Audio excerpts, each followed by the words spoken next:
Okay, so a little walk around.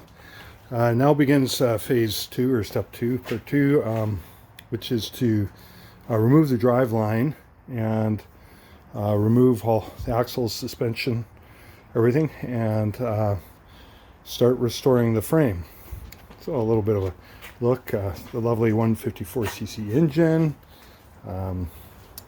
There's the PTO here. Here's the PTO drive shaft that comes down to a joint and then off to the rear here. Transmission bell housing. This is the transmission from here to here. It's like the span of my hand. A little 3-speed transmission. And a transfer case with the PTO end on it. The rear drive shaft going back down to the rear drive axle. Supposedly, I read it on a label on the dash. I've got track lock rear end, which is great. There's the rear end, and then there's the rear bumper. The frame, lots of surface rust, but other than maybe at the very ends where the bumper is, I don't think there is any rust through. So I'm pretty positive about that. Well, of course, when I strip it all down, we'll take a real hard look. There you go.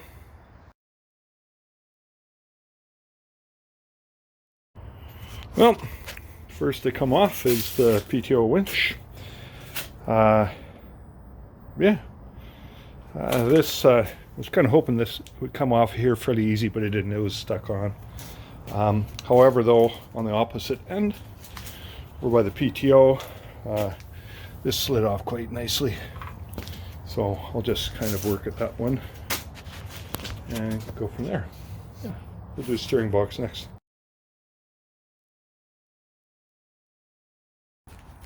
Just taking off the axles, pretty straightforward. I like to start at the back because the wheels hold it stationary, and then I just work my way up front. As soon as you take off the back, you can rotate them. It makes it much easier to get the nuts off. And then I'm just taking that. It's pretty straightforward. Yeah.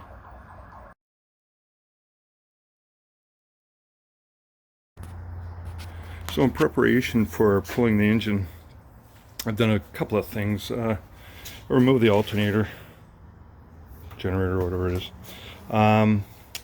Disconnected the exhaust from the header. There is a flywheel cover pan that sits right underneath here. There's the flywheel, there's the clutch. There's cover there, just a couple of 7/16 bolts. I'll loosen the bell housing bolts. I'm going to lift from here. I've got quite a long stainless steel bolt into there, and then I think I'm going to lift from. I was thinking of lifting from this bolt here, which would be fine, but it's going to be a little bit lopsided. So this bolt right here is in the center, maybe, but it's just not as big of a bolt. Yeah, so we'll see. The user manual doesn't really give any good instructions on what bolts to lift by.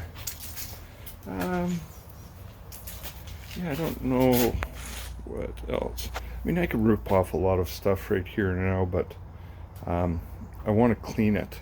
So I want to put it on the engine stand and then spray it with some oven cleaner and degreaser and all that kind of jazz and hose it down. And so the less holes that I've got, the better off I am.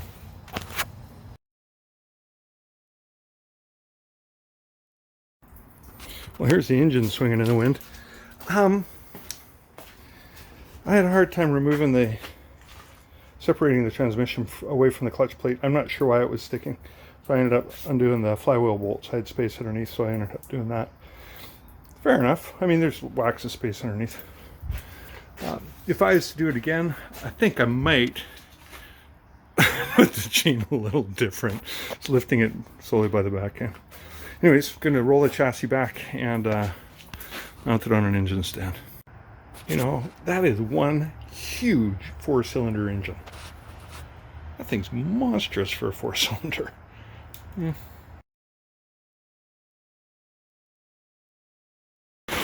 Well, the engine is completely out now. It's sitting up over here on its stand. I'll put it away for storage.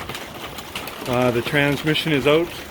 Both the transmission mounts were totally rotten. It just fell off. So I've just got it up, and I'll just put it on a dolly and then put it away for storage. And I'll just be taking the cross member out, and then that's it for the Driveline. And we'll then be starting to take off axles, rear bumper, things like that.